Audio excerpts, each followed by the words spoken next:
KSG news for aspirants की शुरुआत startup India seed fund explainer के साथ 16 जनवरी 2021 को प्रधानमंत्री ने स्टार्टअप को समर्थन देने और नए एंटरप्रेन्योर के इनोवेटिव आइडियाज को आगे बढ़ाने में मदद करने के लिए 1000 करोड़ रुपए के स्टार्टअप इंडिया सीड फंड शुरू करने की घोषणा की है। स्टार्टअप इंडिया इंटरनेशनल समिट प्रारंभ को संबोधित करते हुए पीएम ने विश्वास जताया कि स्टार्टअप के विकास से रोजगार पैदा करने और हर क्षेत्र के लोगों के जीवन को बेहतर बनाने में मदद मिलेगी। स्टार्टअप सेटअप और ग्रो करने के लिए इनिशियल कैपिटल प्रदान करने के लिए राष्ट्र 1000 करोड़ रुपए का स्टार्टअप इंडिया सीड फंड शुरू कर रहा है।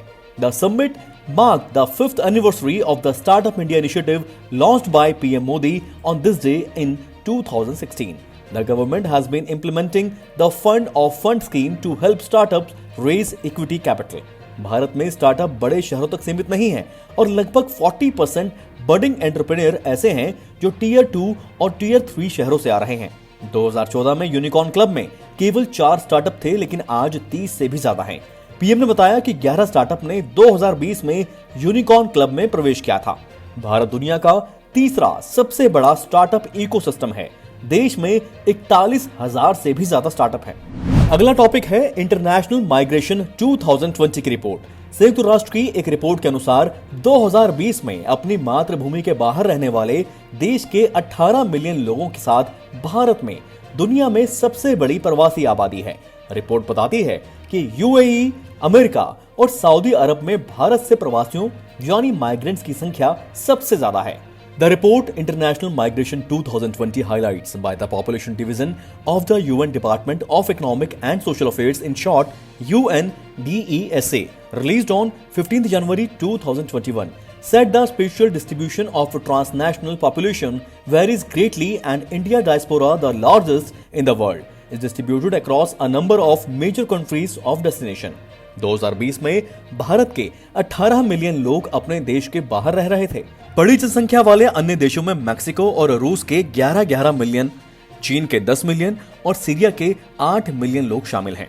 भारत के प्रवासी यूनाइटेड अरब अमीरात में 3.5 मिलियन है, यूनाइटेड स्टेट्स ऑफ अमेरिका में है 2.7 मिलियन और सऊदी अरब में है 2.5 मिलियन। बड़ी संख्या में भारतीय प्रवासियों की मेजबानी करने वाले अन्य देशों में Australia, Canada, Kuwait, Oman, Pakistan, Qatar और यूनाइटेड किंगडम भी शामिल हैं। चीन और रूस ने स्थानिक रूप से डायस्पोरा का भी विस्तार किया है। साल 2000 से 2020 के बीच विदेशों में माइग्रेंट पॉपुलेशन का आकार दुनिया के लगभग सभी देशों और क्षेत्रों के लिए बढ़ा है। India experienced the largest gain during that period at nearly 10 million, followed in order of magnitude by Syria, Venezuela, China and the Philippines. America साल 2020 तक 51 मिलियन माइग्रेंट्स के साथ इंटरनेशनल माइग्रेंट्स का सबसे बड़ा देश बना रहा, जो दुनिया के कुल 18% के बराबर है। जर्मनी ने दुनिया भर में प्रवासियों की दूसरी सबसे बड़ी संख्या 16 मिलियन, उसके बाद सऊदी अरब 13 मिलियन, रूस 12 मिलियन और यूनाइटेड किंगडम 9 मिलियन की मेजबानी की है। 2020 में इंटरनेशनल माइग्रेंट्स के टॉप 20 डेस्टिनेशंस में सभी 3 हाई इनकम वाले या अपर मिडिल इनकम वाले देश थे। वर्तमान में इंटरनेशनल माइग्रेंट्स दुनिया की आबादी का लगभग 3.6% है। साल 2000 और 2020 के बीच 179 कंट्रीज या क्षेत्रों में माइग्रेंट्स की संख्या बढ़ी है। जर्मनी, स्पेन, सऊदी अरब, यूनाइटेड अरब अमीरात और यूनाइटेड स्टेट्स ऑफ अमेरिका ने इस पीरियड के दौरान प्रवासियों की सबसे बड़ी संख्या प्राप्त की है। इसके विपरीत साल 2000 से 2020 के बीच 53 देशों ने अंतरराष्ट्रीय प्रवासी आबादी में गिरावट देखी है। अगला टॉपिक है net metering for individual house hold. राज्य में सोलर एनर्जी को लोकप्रिय बनाने के लिए पश्चिम बंगाल सरकार ने 1 किलोवाट से शुरू होने वाले individual household rooftop solar panel के लिए नेट मीटरिंग की अनुमति दी है। Earlier institutional, commercial, industrial and cooperative housing were only allowed the benefit of net metering and that too for 5 kilowatt capacities onward. West Bengal electricity regulatory commission ने renewable sources regulation 2013 से को generation और electricity generation के अपने हालिया संशोधनों में 1 kilowatt से व्यक्तिगत घरों के लिए नेट मीटरिंग की अनुमति दी थी, लेकिन इसे 5 किलोवाट तक सीमित कर दिया गया था। अब कोई पाबंदी नहीं है और कोई भी छत पर सोलर पैनल इंस्टॉल कर सकता है। The net metering concept allows set of the number of units produced from the total consumption and the consumer pays electricity charges of only what he had derived from the grid or distribution company. The regulation allows set off of up to 90% of its solar power generation for any month. The new amendment mandates gross metering facilities for solar system installation capacities above 5 kW. The commercial benefit for a consumer is far less in case of gross metering compared to net metering, thus making adoption less commercially attractive. Union power ministry ने अपने model regulation में 10 kilowatt के solar installations की gross metering की थी। अब net metering क्या है ये समझ लीजिए। नेट मीटरिंग एक बिलिंग मैकेनिज्म है जो सोलर एनर्जी सिस्टम के मालिकों को ग्रिड में जोड़ने वाली बिजली का क्रेडिट देता है। उदाहरण के लिए यदि किसी रेजिडेंशियल कस्टमर के पास उनकी छत पर पीवी सिस्टम है तो ये दिन के उजाले के दौरान घर के उपयोग की तुलना में अधिक बिजली उत्पन्न कर सकता है। If the home is net metered, the electricity meter will run backwards to provide a credit against what electricity is consumed at night or other periods when the home's electricity use exceed the system's output. Customers are only billed for their net energy use. On average, only 20 to 40% of a solar energy system's output ever goes into the grid, and this exported solar electricity serves nearby customers' loads. अब बात करते हैं bird festival की, जो हुआ है Nagi Nakti bird sanctuary में। बिहार का पहला स्टेट लेवल बर्ड फेस्टिवल कलरव 15 जनवरी 2021 से जमुई जिले में विश्व प्रसिद्ध नागी नकटी बर्ड सेंचुरीज में आयोजित किया गया। 3 दिवसीय इस कार्यक्रम में पूरे देश के विशेषज्ञों और पक्षी प्रेमियों के आने की उम्मीद है। वन, पर्यावरण और जलवायु परिवर्तन विभागों द्वारा आयोजित इस आयोजन का उद्देश्य पक्षियों और उनके आवास के संरक्षण के बारे में जागरूकता पैदा करना है। अब नाग नकटी बर्ड सेंचुरीज के बारे में समझ लीजिए। इस स्वदेशी प्रजाति के पक्षियों और प्रवासी पक्षियों का एक वाइड वैरायटी वाला घर रहा है। प्रवासी पक्षी जो यूरेशिया, मध्य एशिया, आर्कटिक सर्कल, रूस और उत्तरी चीन जैसी जगहों से सर्दियों के दौरान यहाँ आते हैं। Over 136 species of birds have been spotted at these sanctuaries. Not just that, around 1600 bar-headed geese, which is about 3% of the global population of this variety, have been seen here. As per a report of the Wetlands International, and because of this rare phenomenon, the BirdLife International, a global body, has held the Nagi Dam Bird Sanctuary to be globally important for conservation of birds population and has declared it as an important bird area. Bird conservation plan के एक भाग के रूप में forest department ने भागलपुर में एक bird ringing station develop किया है। अगला टॉपिक है आयरन ओर पॉलिसी 2021। रेल मंत्रालय ने रेक के आवंटन और आयरन ओर के ट्रांसपोर्टेशन को नियंत्रित करने वाली एक नई आयरन ओर पॉलिसी को मंजूरी दी है। इस नई नीति को आयरन ओर पॉलिसी 2021 नाम दिया गया है और ये 10 फरवरी 2021 से लागू होगी।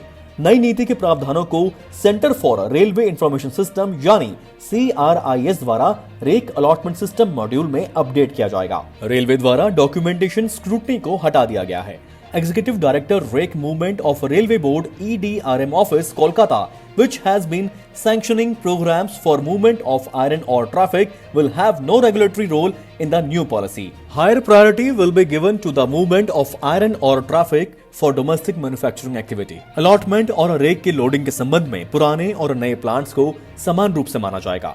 Iron ore is the second most important stream of traffic of railways and along with steel accounts for nearly 17%, that is 53.81 million tons of steel and 153.35 million tons of iron ore.